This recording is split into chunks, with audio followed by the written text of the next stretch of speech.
Mga idol, ayan, kumukulo na naman ang ating pressure cooker. Siya lang ang ibig sabihin yan, magluluto na naman tayo ngayon. So mga idol, ito ang lulutuin ko ngayon, beef caldereta. Ito yung mga sangkap na gagamitin natin: carrots, patatas, bell pepper, ayan, meron tayong rino, tomato paste, saka tomato sauce. Yan ang ating menu of the day ngayon, beef caldereta.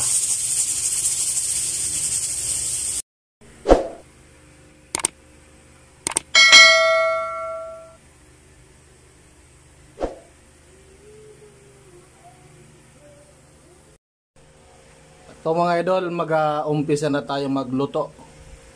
Malambot na yung ating beef na karne na ikakaldereta. So maglagay lang tayo dito ng konting mantika. Ipiprito ko muna yung carrots at patatas. Lagyan na natin yung carrots.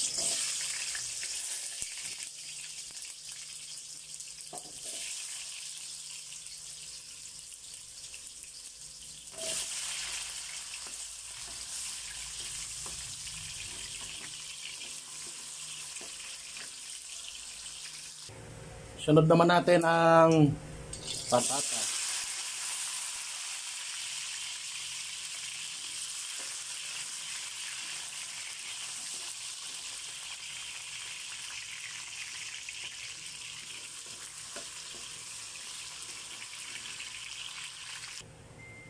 Gisa na tayo. So ayan mga idol, dito tayo pagprito. So di ko na siya hinugasan. Binawasan lang natin ng kaunting mantika yan. Kaya natin ng bawang. Kaya natin yung sibuyas.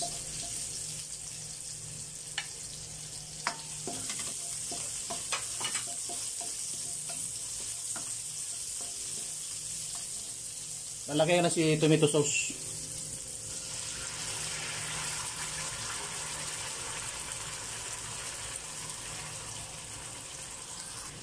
At si tomato paste. Lalagyan na natin yan, parehas.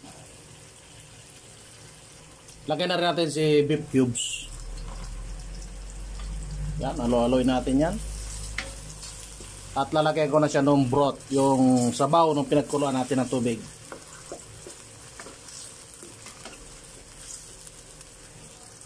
Mga lods, ilagay ko na rin yung ating rino. Para maghalo na yung lasa niyan. Kaya mga ganyan lods, inuuna ko sinasabay ko na sa paggisa yung tomato sauce saka tomato paste para maluto siya ng gusto. Walang malalasahang asim mamaya kasi lutong-luto yung tomato paste saka tomato sauce. Lagyan na rin natin ng seasoning. Yan, pakukuloy lang natin ng gusto yan. Lagyan natin ng paminta powder.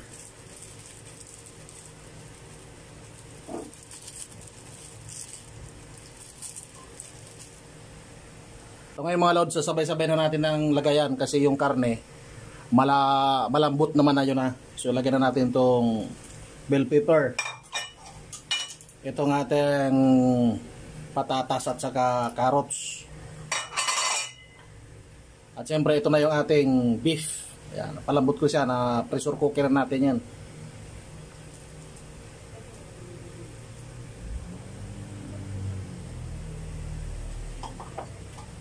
Sabay-sabay ng maluluto yan. Mamaya i-adjust ko na lang yung lasa kung ano pa yung kulang. Dadagdagan natin yan.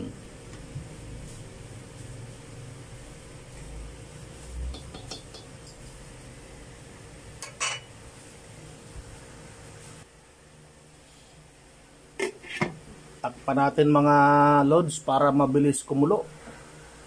Mga lods, check na natin. Yan, kulong-kulo ang ating beef caldereta. Yan, parang tabingi yung kawali ko ngayon. Hindi kinakalapat ng maayos. Yun, oh. Sakto mga lods, sabay-sabay ng lalambot yan. Yung ating gulay, yung patatas at saka carrots. yung fork natin, yung beef, yung beef sakto ang pagkalambot niyan. Kaya mga lods, kaya maganda kapag pinakuluan mo na hindi mo na ginayat para maganda yung texture ng karne. Yan, hindi durog. Yan mo. Ganda buo-buo. So nung pinress cooker ko siya, mga buo, hindi ko ginayat. Pagkalambot saka ko ginayat, ang ganda ng texture niya. So ang bango na.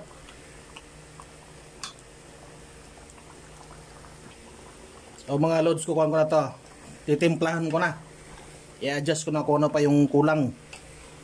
Pero siyempre, lalagyan natin yan ng pambalancing lasa. Lagyan natin ng tiyansyameter na asukal. Akala ko asin. White sugar ito? White sugar pala. Ayan, goods na yan. Yung iba nga dyan mga loads, nilalagyan pa ng cheese. Hindi ka nalalagyan ng cheese. Yan o, saktong-sakto matutuyo yung kuha natin. Sarsa, yung mga carrots, patatas, saktong lambot siya.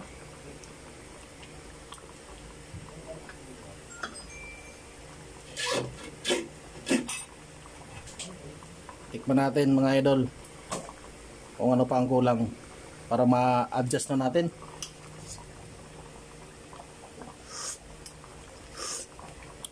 Goods na. Sarap na ng lasa.